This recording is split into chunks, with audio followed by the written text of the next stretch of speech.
हमारे जीवन में मोटिवेशनल का एक अलग ही महत्व होता है। स्ट्रेस भरी इस फास्ट दुनिया में अक्सर ऐसे क्षण आते हैं जब हम स्वयं को निराशा के भंवर में फंसा समझते हैं।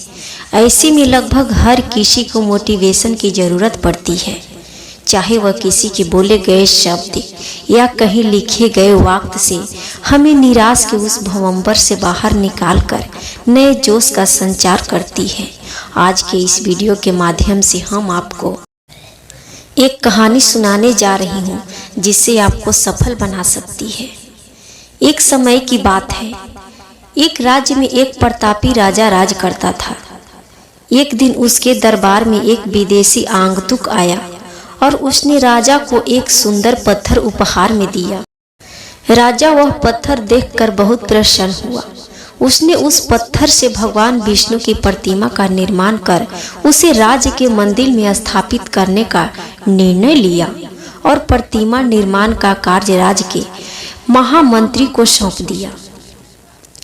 महामंत्री गांव के सर्वश्रेष्ठ मूर्तिकार के पास गया और उससे वह पत्थर देते हुए बोला, महाराज, मंदिर में भगवान विष्णु की प्रतिमा स्थापित करना चाहते हैं। 7 दिवस के भीतर इस पत्थर से भगवान विष्णु की प्रतिमा तैयार कर राजमहल पहुंचा देना।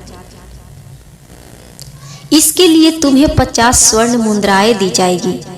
50 स्वर्ण मुद्राओं की बात सुनकर मूर्तिकार खुश हो गया और महामंत्री के जाने के उपरांत प्रतिमा का निर्माण कार्य प्रारंभ करने के उद्देश्य और अपने औजारों में से उसने एक हथौड़ा लिया और पत्थर तोड़ने के लिए उस पर हथौड़े से वार करने लगा, किंतु पत्थर जस का तस रहा।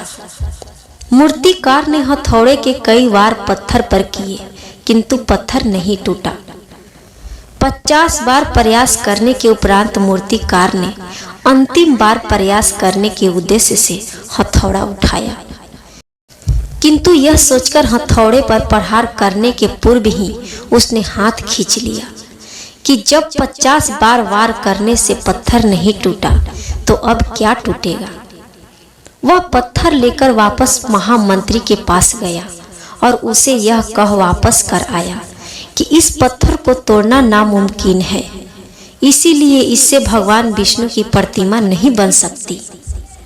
महामंत्री को राजा का आदेश हर स्थिति में पूर्ण करना था, इसीलिए उसने भगवान विष्णु की प्रतिमा निर्मित करने का कार्य गांव के एक साधारण से मूर्तिकार को सौंप दिया। पत्थर लेकर मूर्तिकार ने महामंत्री के सामने ही उस पर हथौड़े से प्रहार किया और वह पत्थर एक बार में ही टूट गया। पत्थर टूटने के बाद मूर्तिकार प्रतिमा बनाने में जुट गया। इधर महामंत्री सोचने लगा कि काश पहले मूर्तिकार ने एक अंतिम प्रयास और किया होता तो सफल हो गया होता और 50 स्वर्ण मुद्राओं का हकदार बनता। इससे हमें सीख यही मिलता है कि मित्रों, हम भी अपने जीवन में ऐसी परिस्थितियों से 2-4 होते रहते हैं।